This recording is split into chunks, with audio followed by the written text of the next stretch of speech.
Rate. It's changing constantly, you know, with the likes of Thomas and this and all of these. It's sort of, I think the industry, it's a cliche, but it's so true.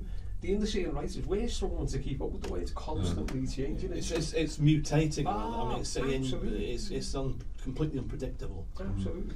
And it's stressful. I mean, you know, Kindles or e-books, there were various e-readers, but I mean, e-readers have really only been commonplace for the last few years. But bizarrely, they're dying out now, aren't they? Allegedly. I only got one at Christmas. Well, I think that I think well, you can get if you're reading Kindle, you can get a Kindle app. You can get various apps, and so I think people will probably just read them on their iPads, whatever. Yeah. But I don't think e-books will die out. I don't think they'll die out. As a format to read, you're all right. Yeah, I think, you know, so. But from your position, though, do you think ebooks will plateau? Or do you think there'll be a kind of like a cut, not a cut off, but where it'll just slow right down the rate? Because it has been increasing year on year, but the last year, it's like the rate of how far it was increasing has slowed down quite considerably. I honestly don't know, but sometimes they'll say that they'll suggest that they're becoming less. You know, people are buying less of them, but what they mean is that the rate of increase is plateauing, as you were saying, as opposed to that people are not buying them. To me, I don't really care. A book's a book. Yeah. I mean, I know that people get sort of crazy about, I could only ever read print books, which is fine, you know, go ahead. I don't care about the packaging. No, otherwise, why not just buy a notebook? I mean, but seriously, I mean, I only care about the words. So to me, it doesn't matter how you deliver it. Although audio is a very different experience for me than reading. So.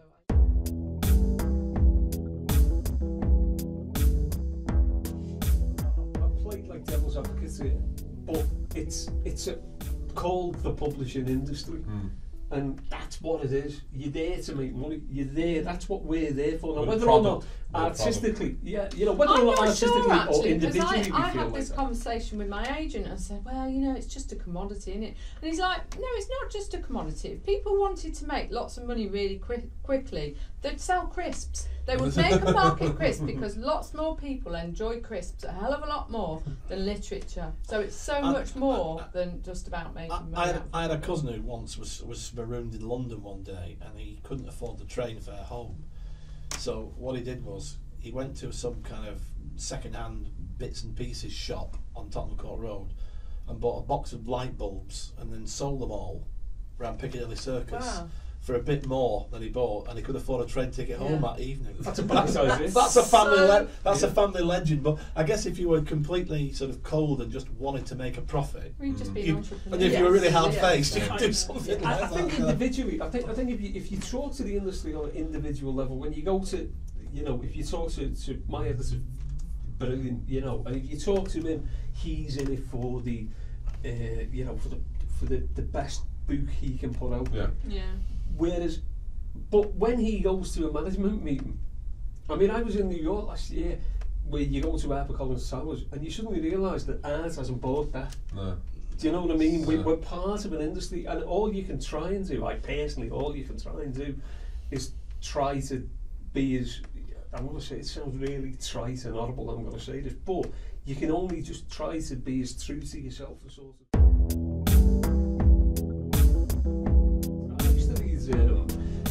Bill Norton, who wrote Alfie, funny enough, but he also wrote kids' books. And I always remember, if there's one book that as a kid in the school library where I was probably on detention, there was one book that I got, and it was called My Pal Spadgia.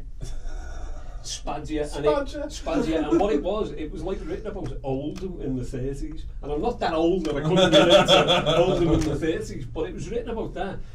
And that is the one book. I bought it about 3 years ago. I was in Clitheroe in a bookshop, and I saw it in the shop, and I bought it, this old school copy, you know, with a tattered cover and all this. And I don't want to read it, Because if I read it and it's rubbish, Yeah. I mean, granted, I'm 48 now, you know what I mean? But if I read it and it's rubbish, it'll spoil that thing, so it's on my shelf. But that was the book for me where you go, wow, that's something. But I did read crime books, but I used to read these books. I was trying to think of it, the guy who wrote them. They were Agatha Sachs books. They were like this, about this Swedish detective. Oh. I mean, Quentin Blake used to do the illustrations in them, little comedy cartoons kind of thing. But they were funny. They were funny books. They were a bit surreal and a bit funny. And I can't remember the guy's name who wrote them. But between Bill Norton, who wrote a series of these kids' books, and Agatha Sachs, Yeah. I was reading adult stuff.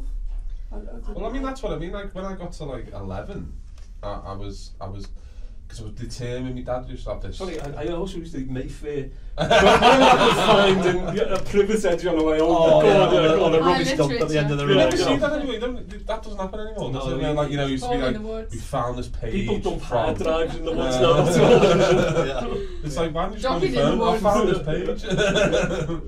But no, there was a book in my dad's room for years. I Be was careful. staring at, and it was this massive book, and I was like, I really want to read that, and it was like a challenge. So I kind of set myself as like, one day I'll read this book. And my dad used to go, no, you can't read that. It's too adult for you. And then I got to about 11 or 12, and he went, all right, you can read it now. I mean, probably just to shut me up. Yeah. And it was The Stand by Stephen King. Oh, right. Yeah. And then from that, for like the next few years after that, I was reading horror just non-stop. Yeah. It was, you know, James Herbert, there was, you know, Dean Koontz and all those ones. Did you do Harold Robbins? Or No, you meant no. to have a Jackie Collins and Harold Robbins phase, or is that just I've never had a Jackie Collins phase. No. Not until I got older and I fancied the older women. I believe you had the Joan Collins phase. That's a completely different phase altogether, yeah. But no, I mean, I went right off crime, and then it wasn't until my 20s that it was like, you know, I started getting into the British crime genre again. So it was Mark Billingham, there was Val McDermott. Surprising, though, I think. I think It is a frustrating factor for us, really, isn't it? You know, in that books, you know, I mean, I know ultimately it's down to the publisher whether they're going to sell it at 99p or not. But most of our ebooks, I'd imagine, most of our books are down in the realms of sort of £2.50 to £3.50 type of price range. The reality, there should be a few quid more than that. Yeah. You know, I mean, well, mine's 99p, as I'm sure. Well, mine have been. Yeah. I mean, I don't think there's no point whining about it. That's just the way it's going to be. The problem so, with that you know, is it's wonderful for the reader because that makes It's great for literature the reader. accessible Yeah. to them for very little money. So it's a very small gamble to take, which presumably is why HarperCollins, for example, will take that pricing for a debut author particularly.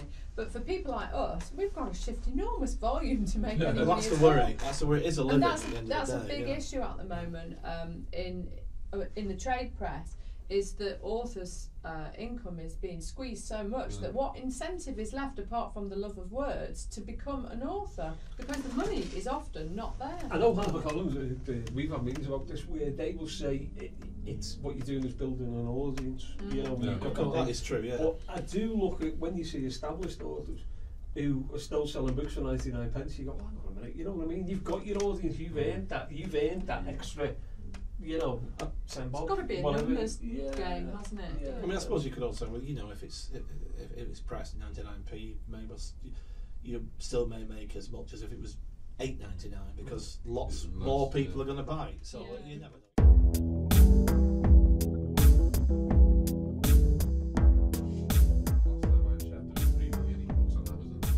And you know that a large percentage of those are going to be self-published. There are some nuggets in there, like, aren't there? You know, there are Exactly. occasionally, Is that wow, some of you know, the best books I read when I first started reviewing were self-published books.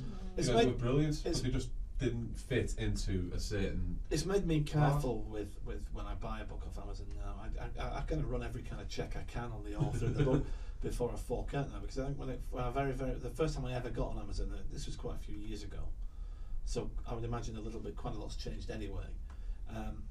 I remember seeing half a dozen titles which I thought, well, that looks good and that looks good and that. I bought them all. They were all absolute garbage. I mean, they weren't even properly typeset, or you know. Yeah, no, they I were just, always I do the sample, the look inside thing. I Well, you like couldn't do that then, but you can No, now. Yeah, I think yeah. I think it always shows. And it's one of those things where you say you should never judge a book by its cover, but I think a lot of the time on housing is that you see where the effort's gone in. Yeah. And I think you can see that some people put the efforts into making it look good. There's some great people who self-publish. I mean, John Rickards is a crime author he was a Penguin for a number of years, and then he moved to Headline under a different name, and now he's self-publishing his old Penguin books. But the effort that he's put into his covers, into his and everything like that, is you can go, okay, if you've made the effort, I'll make the effort to read it. And I think that does make a difference in that sense. And you can see people who have made an effort, but there's still nuggets in there as well. Oh yeah, no, absolutely. It's yeah. incredible. Well, you know, people like me, you know, grammatically, when I started writing 3 years ago, I was, I'm literally useless. To say any what, you know what I mean? I had no idea whatsoever. And so some people are kind of hindered by that as well. Yeah, I mean that's another thing. But the ability to tell a story might still be there. But you've just, like you say, you've got to plough through it. Yeah, you've got to. You know. Some people can't be bothered going through the whole slog of trying to get an agent, trying to get a publishing deal. They just think, oh, I can't be asked with this, I'm going straight to the reader. And in some genres like crime, where you can have that dialogue with your reader, that works really well. But with children's fiction, for example, there are gatekeepers that you can't get past, so it's not really worth doing that. And I've got a couple of mates who are very talented writers and have been agented, and then they couldn't place their novels, and they were like, oh, do you know what, I can't be bothered going through another couple of years of waiting. Tried to self-publish, but how do you reach an 8-year-old? On Amazon? You can't. That'll be the next thing, is like Amazon targeting children, and I can't wait for that headline.